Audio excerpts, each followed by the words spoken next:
Hey guys, thanks for listening to the show as always. And yeah, today, special guest Linda Melone. She's a high conversion copywriter, and we ended up partnering together. And she redid our website copy. And I wanted to bring her on the show specifically about website copy because I feel like it's undervalued, just like web dev. And I also feel like, well, a lot of things are undervalued in marketing, which is a different topic. I don't want to go on a rant, but it really has changed my mindset on how I view copywriting, how I view my approach to websites. And for those that don't know, I am an SEO expert. I don't know if I still call myself that, but I am an SEO expert, meaning I focus a lot on the page titles, meta descriptions, image alt tags, links, all that stuff, right? So I came from a very SEO mindset, and the goal was to rank on Google. Where Linda, we met on LinkedIn, power of LinkedIn and networking, and we were talking about, she helped me to just learn and grow on how to even approach website copy, not just for SEO and ranking, but more for what does my audience need, want, pain points, all those stuff. So we're going to dive into all that stuff. Linda, thanks for joining the show. Thanks for having me on. Yeah. Last time we tried to record this, my my internet was down or something. I had something happened. The internet guys are like, oh, this is recording. Let me cut it off. So I'm glad we're able to do this. We're persevering. So it is what it is. Plowing ahead. Yeah, exactly. So one of the things, how about you touch a little bit about your services, Linda, what you do specifically, and then, each project, JRM Web Marketing's website is considered one project, but each project is different, right? And maybe just touching on what you offer and then what specifically you provided for JRM. Well, I'm a conversion copywriter, certified conversion copywriter. So what that means is there's all different types of copywriters out there. And there is, like you had hired an SEO copywriter before, which is the focus there was on making sure that your site ranked in Google. But then what happens is when people find you on Google and they get to your page, that's where my my work takes over, which is to get people to take action once they're there. So my focus is on revenue. I focus on B2B, and the copywriting is based all on an extensive amount of research, including decision-making psychology, just interviews with the client, interviews with the buyers and potential buyers. And it takes all of that, combining all of that to find a value proposition, which is the foundation for everything that I write. So it depends. It varies client to client, depending on what the product or service is, and then also the specific, buyers that you're trying to attract and the action that you want them to take. So my work is, I can use it for, emails, anything that you want to convert. So landing pages, web pages, home pages, that sort of thing. But emails, also Facebook ads, I've been doing a lot of. But my favorite thing to do is really web pages, just because, I don't know, I just like the story that I can tell, for a company like yours. The thing with your business is that you have so many competitors, but you want to differentiate yourself. And the only way, and this is for everybody, but especially if you have a lot of people who are in your space, how will you set yourself apart? And that was, I think we'll get into that later, but that was one of the challenges. So that was what I did for you, was to bring forward what your best qualities and what the benefits and features were that would attract your ideal customer, your buyer. Yeah. And it was funny too, because Linda, when she was interviewing me and asking me questions, she mentioned, who's your competitors? I'm like, I don't have competitors. And I was like, okay, that's one of those rolling your eyes moment for Linda. But it was true. I really thought, like, when it came to web dev, everyone and their moms do web dev, right? And their cousins. So, but I wasn't thinking about it that way, like from freelancer or anything. I just thought of it from an agency sample. But even agencies, there's a lot that do web dev. I was more thinking about it. No one's doing it at the level that we're doing. No one's posting on LinkedIn at the level that we're doing consistently. And no one's educating their customers or potential customers. So to me, I really felt like the only person that is running with me, like side by side, would probably be Sam Moss at One Click Agency, because I just see him all over LinkedIn, all over Slack communities, all over pretty much everywhere, right? And he offers the same service, which is WordPress web dev for B2B SaaS companies. So to me, that was a really, I thought it was an easy question, but it was harder than I thought, because the more we dug into it, and she's like, you got to have more competitors. You got to do this. It can't just be Sam Moss. Well, also, even if even if you were completely different from everybody else, it wasn't on your website. I mean, there are people who have unique products, but if no one knows that you're there, it doesn't matter what you're doing, beneath the surface or behind the scenes. Yeah. Yeah. And I remember our headline. So our homepage, that first section block on the homepage, the headline H1 tags for you SEO people was website design and development experts, right? And that was all for SEO purposes. Right. And Linda just changed that 100% to something along the lines of, if your website fails, it's on you. And it's like, dang, punch in the reality check. We came up with that together, though. Do you remember? I mean, I said, if your website fails, and I forget what I originally said. And you said, well, these are VPs of marketing. It's on them. And I said, that sounds great. It's on you, because you want to capture that attention, like people going through. It's so true. Yeah. It is so true. The CMO, VP of marketing, director of marketing, it's really on them. So if they go into a meeting with the CEO is going to look at them right between the eyeballs and say, why is the website down? Why is this issue happening on the website? And it becomes on them. And now they got the heat. That's the pain point right there. Yeah. Nobody wants to look bad in a meeting either. No. You don't want to lose buyers for having your website down, potential buyers. So to me, that was good. Let's talk a little bit about your specific approach to JRM, our website, because I think this is going to bring a lot of good insights and a lot of value. One, working with the conversion copywriter, but two, on how to approach it. Well, the first thing we did is had a discovery call, which I wish there was a different name for that, because everyone calls discovery call a discovery call. But it's a very in-depth interview that I did with you, and it's beneficial in a number of different ways. I mean, obviously, I want to get all the information I need so that I have a basis for starting the interviews and all that with your customers and potential, buyers. But also, I wanted to have you think about some of the questions I asked, like, like what were the pain points and what do you perceive as a pain points for your buyers? And then I would dig into and kind of peel back the layers when you would answer. And I do this no matter who I'm interviewing, or whether it's a buyer or whether it's, the client, is to get beyond that surface answer, because there's always, there's I've posted about this on LinkedIn, where you just keep asking, well, why is that? And why is that? And someone had said, well, people get really defensive when you keep asking why. So I will word it differently, but just to make you really think about, where is this coming from? And a lot of times those are just eye-opening moments for you as well as me. And I think you had a couple moments in the interview. You said that, right? All right. Yes. So I start with that, and then I get into the research on my own, which is everything from blog posts on your topic. I go into to sites like Reddit, and I go into sites like Quora. What are people asking about? I went on the Better Business Bureau site. What are the biggest complaints about website developers? And then there's like a laundry list of different checklists that I go through. And then I start pulling together, what is it that makes you different?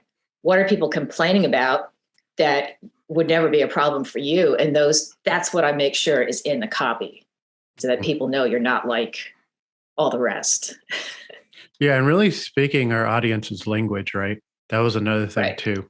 I was speaking my language, and our about page was about us. It wasn't about them. And that's usually what you see. Yeah. And I learned that from you. Yeah. It's always about the company, the culture, their achievements, funding, all that stuff. And it's like, who cares what you accomplished? Like, what's in it for me? Right. And that was a mind shift. I call it selfless marketing. I'm just going to coin it right now. Trademark that, selfless marketing. No, because it really is. It's really considering your audience on a whole deeper level, which also means you have to change your processes to make it easier for them. Right. Like they're coming in wanting something. You have to put your wants to the side and meet what their wants are. So and even with an about page, I mean, you can talk about yourself. I mean, obviously they want to know what your experience is and what your track record is and that sort of thing and how you operate, but how does that relate to what they need? Right. So you talk about it in a way it's like, and this benefits you because. Yeah. So, yeah. The other thing I wanted to talk about, let me see here. The deep customer insights that you found, because you did interview a few of our customers and former customers. And I'm curious to know like what you found specifically, just to kind of bring that to surface. And it also helps with, our audience who are listening or even watching this, understand what are those things to look for. Well, the number one thing I found was people valued the responsiveness of you and your team. That is something I saw complaints about in Better Business Bureau with other companies, and people complained about all over the place on the internet that, I hire this web development team and I can't reach them. And it could be a number of reasons. One is the company, the developers were based outside the US. So the time zone difference was like, I'm trying to reach somebody, I have an emergency and they're asleep because they're on, it's 3 a.m. And so that was something that I made sure was first, up front and, right up front in your copy. And that was the number one thing by far. I kept hearing that over and over. And then that they liked you. I mean, there is a personality thing. If you're working with somebody on a long-term project like this, you have to be comfortable with them at least, and ideally you like them because you have to go back. There's so much back and forth and you have to have an understanding. And so there was that, and those were the main things, was just the responsiveness. And the one person who said that they had an emergency on a holiday, and that you actually, when I talked to you about this, you said you were at a dinner, I think it was Easter or something. And you said, I have to take this call. And it was something that if it wasn't resolved, would have cost this company a tremendous amount of money, Right. So that matters. That's where the value comes in. Yeah. And that's one thing that I hear a lot of it, like for customer reviews, or even speaking to the customers directly. So just for you guys listening, I'm the founder and CEO at JRM. I meet with my customers, some on a monthly basis, some on a quarterly basis, right? So you would think I have a ton of customer insights, but a lot of times, I do have a lot of customer insights, but a lot of times I'm not asking that extra layer of questions, deeper questions, and then I'm not writing it down. And the thing that I'm not doing wasn't doing for sure was putting that on the website. So that was huge. I didn't know the right questions to ask either. So it was tremendously helpful to have Linda work with us and be able to help me by getting those deep insights, asking those right questions, to where we even worked on a value prop. I did not even have a value prop. They're like, what's your value prop? I'm like, wow, I can't even put a sentence together for this one. And if I did, it was garbage. So we would just trash it. And she proposed, based on the customer interviews and the insights that she got from the web, like she proposed 3 value props, and I chose one that was really solid and relevant to our audience and our services. And yeah, there's a lot of great stuff that we were able to uncover there. But that was one of the things that I remember was responsiveness to communication and also to getting stuff done. Because in marketing, you got to move fast.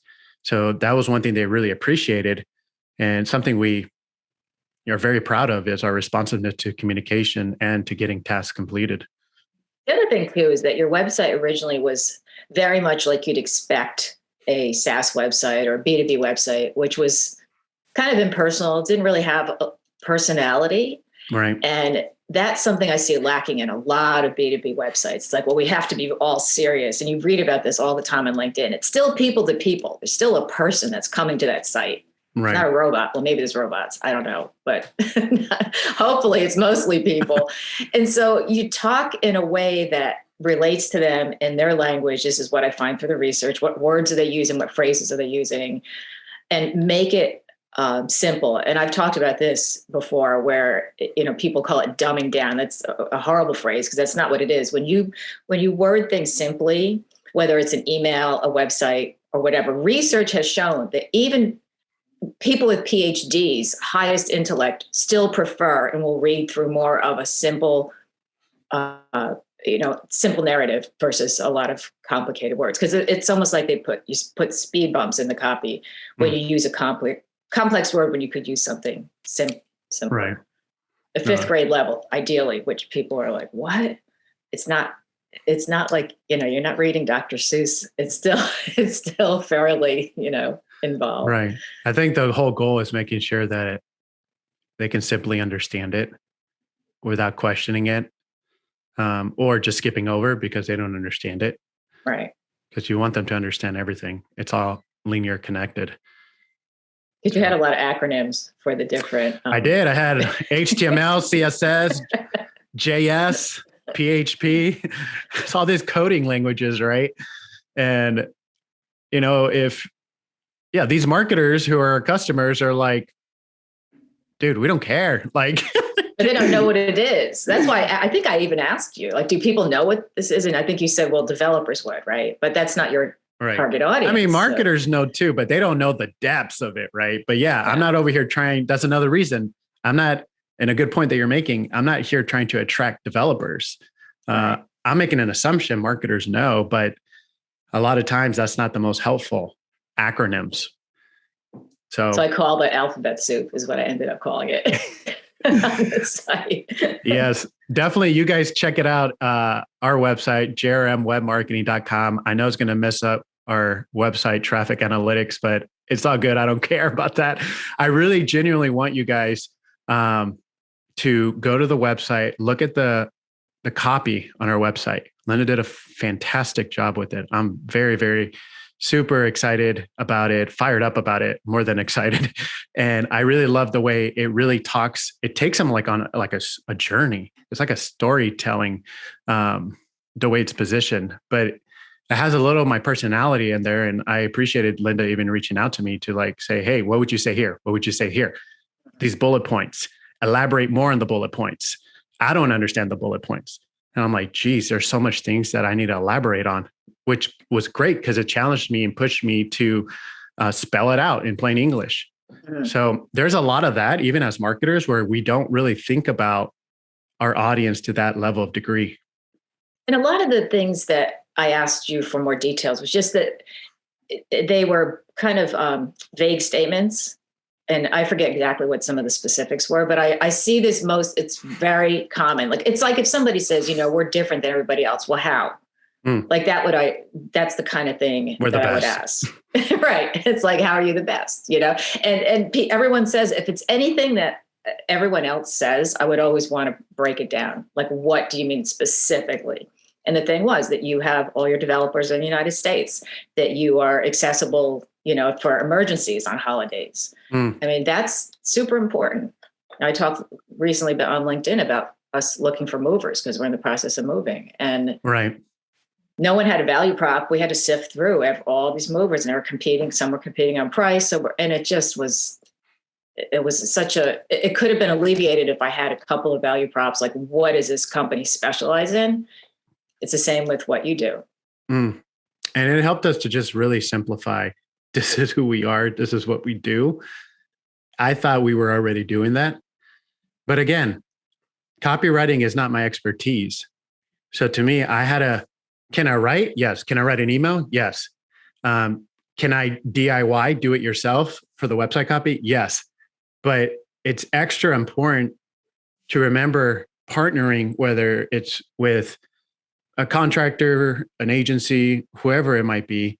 Super important to get a second pair of eyes, and they're experts already in their field. So to me, I recognize that this is not my expertise. So I had to step back and be like, whose expertise is this? And Linda just happened to be on LinkedIn and going back and forth.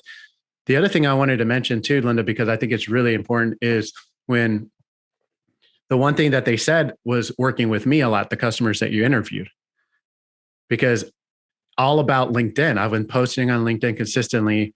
Some of these customers reached out to me through a LinkedIn DM. So if you think about it from the whole customer experience, if it started on LinkedIn, social media, they listen to my podcast, they're talking to different Slack communities, I'm living in their feed, they're eventually going to take the action to reach out to me on LinkedIn DM or go to our website and fill out the form. So there's the inbound lead. That's the stuff that Chris Walker talks about that's not trackable, right? Dark social. And it's real. Dark social is definitely real. But then when they are working with me, like they get the whole experience. Like, I've known you since you were on LinkedIn. We're talking every month now, every quarter now, right? And when Linda interviewed them, it was my personality that they liked. It was my work ethic. It was what we offered as a service, not just me, but with our team as a company. So to me, that brought it to light on what differentiated us and what they loved about our services too. So I think if it would be wrong for us to exclude my personality or what they liked about working with me or what they liked about my LinkedIn experience, because the whole thing ties in together. Yeah, it absolutely does. And again, it comes down to, people like inbound leads and LinkedIn. I mean, that's a process that takes time, and people want to work with people they know and they're comfortable with. I mean, I do that all the time. The first thing I think of is, who do I know, or who do I know that might know somebody who I'm looking for? And, totally. And that's not, most of the time it works out. I say most of the time because I was just reading something about the halo effect that usually pertains to food. Like if you think something, like you're eating yogurt, and even though it has gummy bears and chocolate chips in it, well, it's still yogurt. It has a halo effect. And I was reading in one of these books, a marketing book, that sometimes that happens with people too, if you don't know them well. But this, getting to know people over LinkedIn over time, you do get to know them. It may not happen in a week, might even take 6 months to a year, but. Totally. Yeah, that's the thing. That's true. Even posting consistently, I've had potential customers that reached out to me 12 months. 12 months, after 12 months. So month 13, they're reaching out to me. Hey, been seeing you living in my feed for 12 months. It's like, geez. Yeah, I'm tired of it. Let's work together. It was because of one video, and a video is another thing. Okay, I'm talking now more of a marketing head over here. But yeah, video is very powerful. A lot of people underestimate it. I get text only is easy. Don't need to do video. Don't need to be in front of a screen. But when I post text only, I get high engagement. When I post video, I get inbound leads. So that's a different topic, but I just want to throw that out there because a lot of the inbound leads we get is because of my videos. You don't have videos on your website currently, right? No. What do you think? We used to have like a culture video, but that stuff is so old school. I don't recommend anyone doing like a culture video. Again, it's about you. So what I recommend is use that space for something that's going to convert. Especially the hero section, they call it. And I use that term sometimes, and people go, what is that? It's the big heading on your, that's on the homepage, right? Is that the only time you use that phrase? No, I guess you can have a hero section on any page. On any page. On any page. How much time do you have, Linda? Do you have a little bit more time? Sure. I had other questions too. So what stuck out to you the most from the research, from the copywriting, all that? What I already mentioned about people saying your responsiveness, as far as that,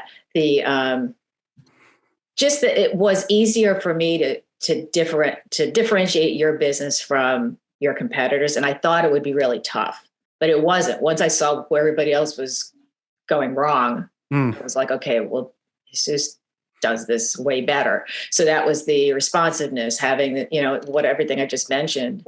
That was the number one thing that I that stood out to me, and how everybody related to you on a personal level. Because again, it's like we think of B2B as just, it's all business, but it's not really. It matters that people have a connection to you. Right. And the other thing too is, from a website design standpoint and development, is our website before it was all stock photos. And what we ended up doing was putting images of me mixed with others on the team, and mixed with Ludi files, which are like the little animated files, which is all over SaaS websites right now. But the thing is, I did not want to limit Linda with her copywriting, and she would probably differ on this, but I really wanted her to not be limited to creativity or writing. So she asked me, hey, for the homepage, it has like 3 or 4 section blocks. You want me to just write within the section blocks? And I said, write as long as you need to in order to get your point across, right? And to me, what was more important is having solid copy, and the design will adjust to that. Yeah. And that's what we did for every page on our site. Is Linda will give me the copy, and we would basically redesign that page, and we would do it per page. So pretty much it was a full redesign at the end of the day. But I wanted to make sure that we were 100% satisfied, both Linda and I, and we were getting feedback at every page. And yes, I understand that at times could be an overkill, but that's how important website copy is to me. And that is the way it should be, is that copy leads the design. I'm such a visual person, though. I have a hard time with that rule sometimes, and that's why I use things. There's a product called Draftium. I don't know if you're familiar with it. Like it's a way to look at, to make a page kind of a prototype, because I need to see what I think would work, especially now because there's such a trend with minimalistic, like very limited narrative. Are you finding that with your own clients? People don't want to read a lot. They just want to know what you do. Yeah. So what I was taught by a lot of, agencies, social media platforms, is people's attention spans are very short. So same with videos, same with this. But what I'm coming to learn more of is, if you're providing value, people will read it, even if it's a long copy or a long form video. Like, people want to watch it, people want to learn, people want to grow. And even when I think about LinkedIn, like when I write some really long form copy, I'm thinking about, no one's going to read this. Engagement's going up high. Even with my videos, I still use that space to make sure, because there's some people that don't watch the video, they just want to read. Right. So to me, I'm like, I made the assumption, because I was taught that people don't have time for this. Just throw a ton of stock images, more images, less text. That's what I was taught, right? And then you have the other people on the other end of the spectrum that were just hardcore SEO guys, where they're like, heavy text, less images, and let's rank on number 1 on Google. And that was a nightmare, because I was just overwhelmed every time I went to their website. I'm like, dang, I'm already feeling a lot. So nope, I'm out. Bounce rates up. You have great SEO, but bounce rates up. Ideally, to write a long, research shows too that long form, like sales pages, actually convert better than short form.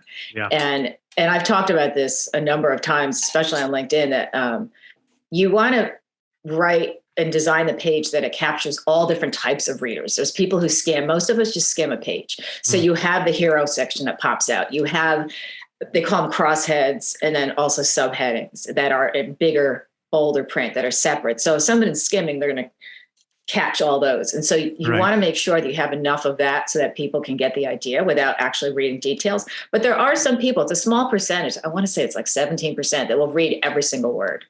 So you have to have something for them too, the ones that really want to know the detail. Right. Yeah. No, I think you did a great job with our website doing that.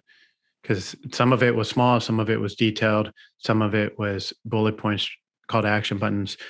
And well, that's one thing I learned too, is adding more call to action buttons. I mean, we had little to none on our website before.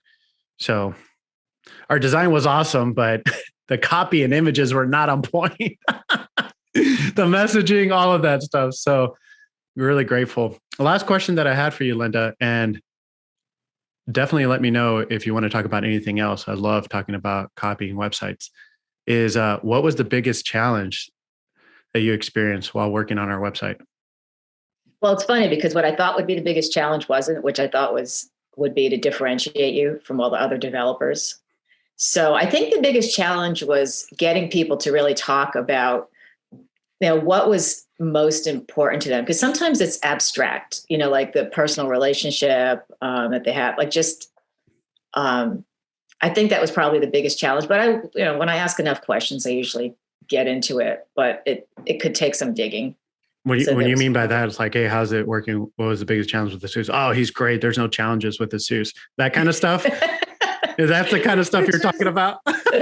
Yeah, it was like that. And just they would give, one sentence answers when I was really looking for, like when I talk to people and I talk to buyers and potential buyers or previous, customers, I look for quotes that are going to pop out that will fit into the copy. Like, and a lot of times I'll make a note myself when they say something like, this is going to be great as a pop out quote or as a heading, subheading, or crosshead, And so that's what I'm always looking for. That's why I really want people to talk to me at length.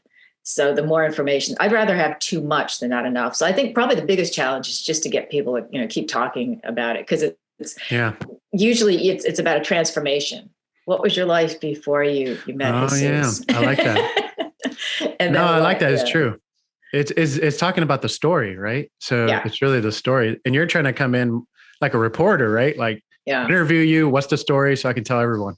Right. So I love that. Is there like questions that help you to go deeper with the customers? Or is there like a specific question when you're like, I know this is the question that always gets them? It's funny because I've interviewed people I've been a content writer, way before I was a copywriter. And so I'm used to I let the conversation flow organically. I don't really have a lot of set questions, but ideally, if one of the questions I do like to ask is what made you realize you needed help with your website? What was that moment? If there was a moment, or was it a gradual situation that just got worse and worse? Like what happened because people aren't going to seek out a solution if there isn't a problem to begin with or something they perceive as a problem. So what was that point that you decided, okay, this isn't working? And one of your previous clients talked about not being able to make changes on the website on their own. And they would be really frustrated. And they said that you set it up in such a way that they can go in even on a holiday weekend and just make changes and set up new, I think it was a new, even like a new box, like a sign up box or something. They were able to do things that they couldn't do before. So that frustration got them to, reach out to you. Yeah. So I look for that. One. Yeah. I look for that. Like, what was it that made you reach out? And the most important question is, what were the biggest challenges? Why were you frustrated? And then see where that takes me. Then I'll dig into that a little bit more. So I get those pain points for the hero section. Yeah. That's good. And then you pretty much have everything on the table. You just have to sort it out.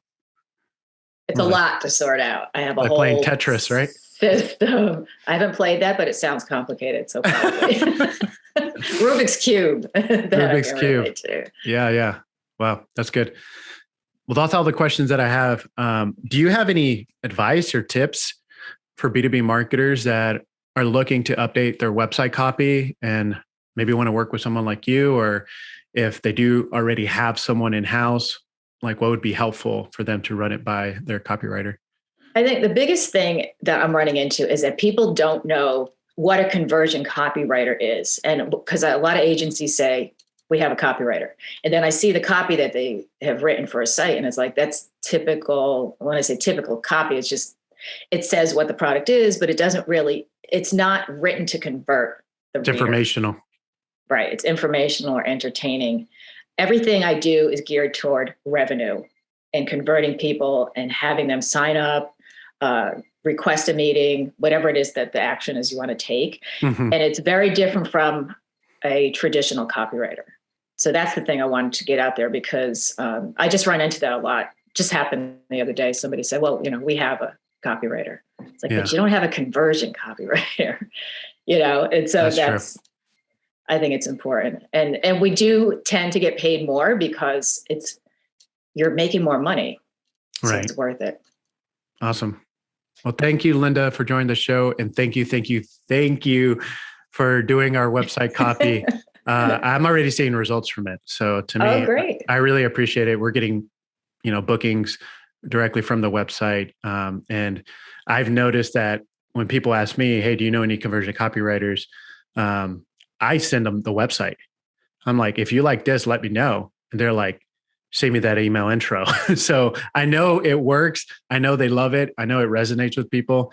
So you guys that, again, who are listening or watching this, go check out the website, jrmymarketing.com. And if you need a conversion copywriter, reach out to Linda Melone on LinkedIn. And again, thank you. I'm grateful. Thank you.